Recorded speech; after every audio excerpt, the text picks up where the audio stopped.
Hi all. ഇപ്പോഴത്തെ ഏറ്റവും വലിയൊരു ട്രെൻഡിങ് ടോപ്പിക് എന്ന് പറയുന്നത് പ്രഭാസിൻ്റെ മൂവി ആയിട്ടുള്ള കൽക്കിയാണല്ലോ. അതിൻ്റെ റിലീസ് ട്രെയിലർ പുറത്തു വന്നതിന് ശേഷം പല യൂട്യൂബ് ചാനൽസിലും ഇൻസ്റ്റാഗ്രാം ഹാൻഡിൽസിലൊക്കെ ആകെ ബഹളമാണ്. എന്തോ ഒരു ബ്രഹ്മാണ്ഡ സംഭവം വരുന്നു, ഒരു ബ്രഹ്മാണ്ഡ സിനിമ പുറത്തു വരുന്നു.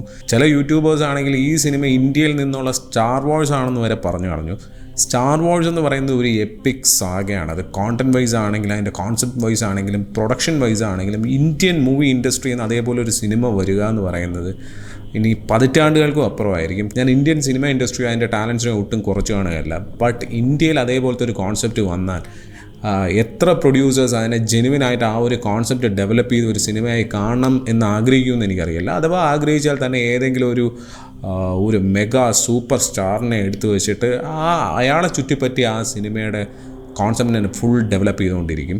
സോ ഞാൻ പറഞ്ഞ ആ ഒരു സെയിം സംഭവമാണ് ഈ കൽക്കി മൂവിക്ക് സംഭവിച്ചിരിക്കുന്നത്. ഇതിൻ്റെ ഡയറക്ടറായിട്ടുള്ള നാഗ് അശ്വിൻ ഒരു ഇൻ്റർവ്യൂവിൽ വന്നിരുന്ന് പറയുന്നത് കേട്ടു, 80ഓളം ഇന്ത്യൻ മിത്തോളജീസിൽ നിന്ന് ഇൻസ്പയർഡ് ആയിട്ടാണ് ഈ ഒരു സിനിമ ഡെവലപ്പ് ചെയ്തിട്ടുണ്ടെന്നുള്ളത്. ഈ പ്രഭാസിൻ്റെ മൂവീസിന് മാത്രം ഈ ആൾക്കാർ വന്നിരുന്നിട്ട് ഇങ്ങനെ തള്ളുന്ന എന്താണെന്നുള്ളത് എനിക്കറിയില്ല.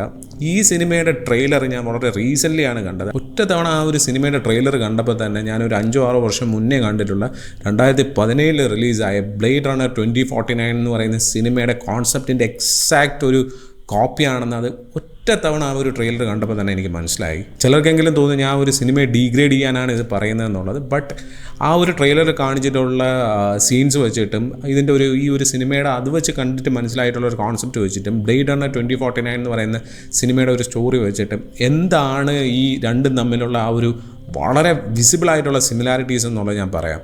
ഇതിൽ ഏറ്റവും വലിയ സിമിലാരിറ്റി എന്ന് പറയുന്ന പ്രഭാസിൻ്റെ ക്യാരക്ടർ തന്നെയാണ്. Blade runner 2049 Ryan Gosling officer K എന്ന് പറയുന്ന ഒരു ക്യാരക്ടറിനെ അവതരിപ്പിച്ചിട്ടുണ്ട്. ഈ ഓഫീസർ കെ എന്ന് പറയുന്ന ആൾ ആക്ച്വലി ഒരു ബൗണ്ടി ഹണ്ടറാണ്.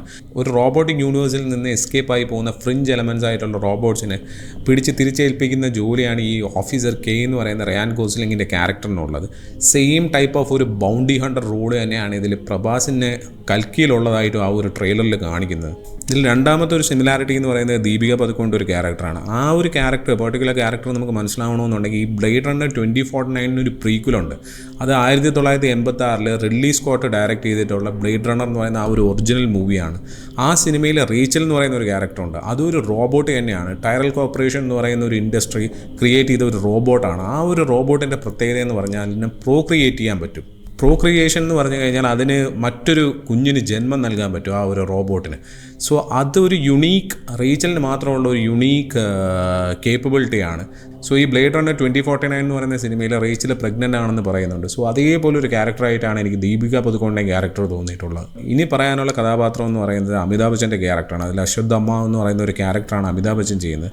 ബട്ട് അത് ഈ കുഞ്ഞിനെയും ദീപിക പദുക്കോണിനെയും പ്രൊട്ടക്റ്റ് ചെയ്യാവുന്ന ഒരു ക്യാരക്ടറായിട്ടാണ് അമിതാഭ് ബച്ചൻ്റെ ക്യാരക്ടർ കാണിച്ചിരിക്കുന്നത്. സോ ഇതുപോലെ സിമിലർ ആയിട്ടുള്ള ഒരു ക്യാരക്ടറാണ് ബ്ലേഡ് റണ്ണറിൽ ഹാരിസൺ ഫോർഡ് ചെയ്തിരിക്കുന്നത്. റിക് ഡെക്കാർഡ് എന്ന് പറഞ്ഞിട്ട് ഒരു ക്യാരക്ടറാണ്. സോ ഈ ബ്ലേഡ് റണ്ണർ 2049 എന്ന് പറയുന്ന മൂവിയിൽ റിക് ഡെക്കാർഡിൻ്റെയും റീച്ചലിൻ്റെയും കുട്ടി ജനിച്ചതായിട്ട് പറയുന്നുണ്ട്. ബട്ട് ആ ഒരു കുട്ടിയെ എവിടെയോ ഹൈഡ് ചെയ്തിരിക്കുകയാണ് അതിനെ പ്രൊട്ടക്റ്റ് ചെയ്യാനായിട്ട്. സോ അതിനെ കണ്ടുപിടിക്കാനായിട്ടാണ് ഓഫീസർ കെ എന്ന് പറയുന്ന ക്യാരക്ടർ ഇതിൽ വരുന്നത്. സോ ഈ മൂവിയിൽ മേ ബി കൽക്കി മൂവിയിലും ഒന്നുകിൽ ആ കുട്ടിയെ അല്ലെങ്കിൽ ദീപിക പദുക്കോണിനെ ആ കുട്ടിയെ കണ്ടുപിടിക്കാനുള്ള ഒരു ബൗണ്ടി ഹണ്ടറായിട്ടായിരിക്കും ഇതിൽ പ്രഭാസ് വരുന്നുണ്ടാവുക. കൽക്കിയുടെ ട്രെയിലറിൽ പ്രഭാസ് ഒരു ആയിട്ട് സംസാരിക്കുന്നതായിട്ട് നമുക്ക് കാണാം. സെയിം തന്നെ ഒരു ഇതിൽ ഓഫീസർ കെ എന്ന് പറയുന്ന റയാൻ ഗോസ്ലിംഗിൻ്റെ ക്യാരക്ടറുമായിട്ട് എപ്പോഴും ഇൻട്രാക്ട് ചെയ്യുന്നുണ്ട്. വാലസ് കോർപ്പറേഷൻസ് എന്ന് പറയുന്ന ഒരു ഇൻഡസ്ട്രി ക്രിയേറ്റ് ചെയ്ത ഒരു ആണ്.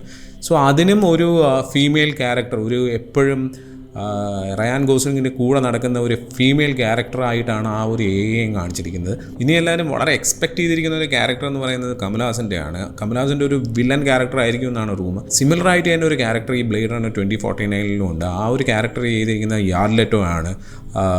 ജോക്കറൊക്കെ ചെയ്തിട്ടുള്ള സൂസൈഡ് സ്ക്വാഡിലൊക്കെ ജോക്കറിൻ്റെ ക്യാരക്ടർ ചെയ്തിട്ടുള്ള യാർഡ് ലെറ്റോ ആണ്. ആ ഒരു ക്യാരക്ടർ എന്ന് പറയുന്നത് ഈ വാലസ് കോർപ്പറേഷൻ എന്ന് പറഞ്ഞിട്ട് ഈ റോബോട്ട്സിനെ ക്രിയേറ്റ് ചെയ്യുന്ന ആ ഒരു ഇൻഡസ്ട്രിയെ കൺട്രോൾ ചെയ്യുന്ന ഒരാളായിട്ടാണ്. സോ നിയാൻഡർ വാലസ് എന്നാണ് യാർഡ് ലെറ്റോയുടെ ആ ഒരു ക്യാരക്ടറിൻ്റെ പേര്. ആ ഒരു ക്യാരക്ടർ ചെയ്യുന്നത് എന്താണെന്ന് വെച്ച് കഴിഞ്ഞാൽ റോബോട്ട്സിനെ ക്രിയേറ്റ് ചെയ്യാണ്. പ്രോക്രിയേറ്റ് ചെയ്യാൻ പറ്റുന്ന അല്ലെങ്കിൽ കുട്ടികൾക്ക് ജന്മം നൽകാൻ പറ്റുന്ന റോബോട്ട്സിനെ ക്രിയേറ്റ് ചെയ്യാനുള്ള ഒരു ഇൻഡസ്ട്രി ആയിട്ടാണ് ഇതിൽ വാലസ് കോർപ്പറേഷനെ കാണിച്ചിരിക്കുന്നത്.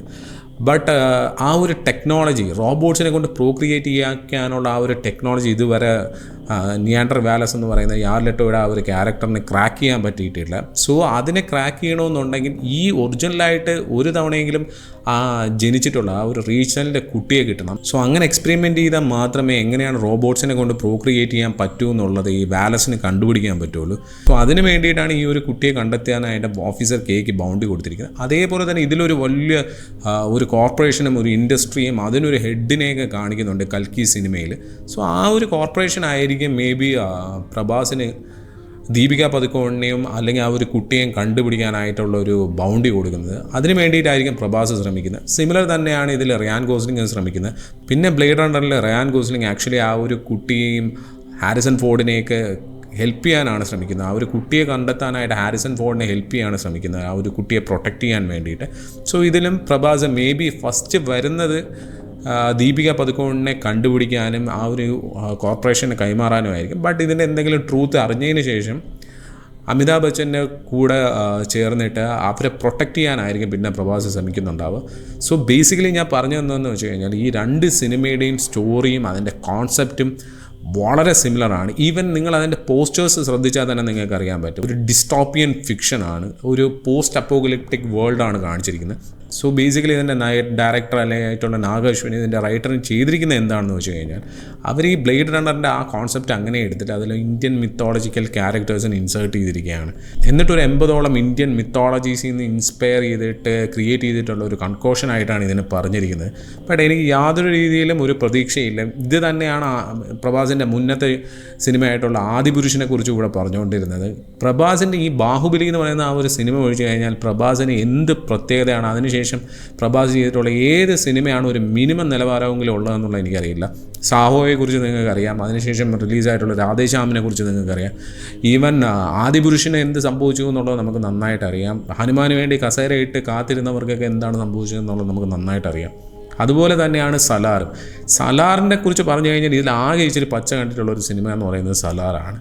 സലാറിൻ്റെ കാര്യം പറഞ്ഞാൽ അതിൽ പ്രഭാസ് എന്ത് ചെയ്തിട്ടുണ്ടെന്നുള്ളത് എനിക്ക് ഇതുവരെ ആലോചിച്ചിട്ട് മനസ്സിലായിട്ടില്ല. പൃഥ്വിരാജ് എന്ന് പറയുന്ന നടൻ്റെ വരദരാജ മന്നാർ എന്ന് പറയുന്ന ആ ഒരു ക്യാരക്ടർ ഇല്ലായിരുന്നെങ്കിൽ സലാർ എന്ന് പറയുന്ന സിനിമ എന്താണെന്നുള്ളത് എനിക്ക് ചിന്തിച്ചിട്ട് പോലും യാതൊരു ഐഡിയയും കിട്ടുന്നില്ല. ഞാൻ മനസ്സിലാക്കിയെടുത്തോളം സലാറിൻ്റെ വിജയത്തിൻ്റെ ഒരു മേജർ പങ്കെന്ന് പറയുന്നത്, അത് വിജയിക്കാൻ തന്നെ ഒരു കാരണമെന്ന് പറയുന്നത് പൃഥ്വിരാജിൻ്റെ ആ ഒരു വരദരാജ മന്നാർ എന്ന് പറയുന്ന ആ ഒരു ക്യാരക്ടറാണ്.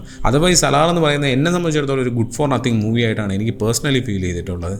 സോ ഈ ഒരു സിനിമയിൽ കൽക്കി എന്ന് പറയുന്ന ഈ ഒരു സിനിമയിലേക്ക് വരുമ്പോഴത്തേക്കും ഇതിലാകെ പ്രതീക്ഷയുള്ളതെന്ന് വെച്ച് കഴിഞ്ഞാൽ അമിതാഭ് ബച്ചൻ എന്ന് പറയുന്ന നടൻ, അല്ലെങ്കിൽ കമലഹാസനെ പോലെ ഒരു മഹാനടൻ, ദീപിക പദുക്കോണിനെ പോലെ ഒരു നല്ലൊരു നടി, മലയാളത്തിൽ നിന്നുള്ള അന്നാബിനുണ്ട്. സോ അതേപോലത്തുള്ള കുറച്ച് വളരെ കഴിവുള്ള ആക്ടേഴ്സ് ആ മൂവിയിലുണ്ട്. സോ എന്തായിരുന്നാലും ഞാനും കൽക്കി എന്ന് പറയുന്ന ആ ഒരു സിനിമയ്ക്ക് വേണ്ടി ടിക്കറ്റ് എടുത്തിട്ടുണ്ട്. ഇതൊക്കെ പറഞ്ഞാലും ഞാൻ ഇഷ്ടപ്പെടുന്ന ഒരുപാട് ആക്ടേഴ്സ് ആ ഒരു സിനിമയിലുണ്ട്. സോ അവർക്കെല്ലാം വേണ്ടി ഞാൻ ഉറപ്പായിട്ട് തിയേറ്ററിൽ പോയി ആ സിനിമ കാണും. ഉറപ്പായിട്ട് നിങ്ങൾ ഈ സിനിമ പോയി കാണുക, എന്നിട്ട് എന്താണ് ഈ സിനിമയെക്കുറിച്ചുള്ള നിങ്ങളുടെ അഭിപ്രായം എന്നുള്ള കോമൻറ്റ് ചെയ്യുക. സോ കൽക്കിയുടെ റിവ്യൂ വീഡിയോ ആയിട്ട് കാണാം. Until then bye.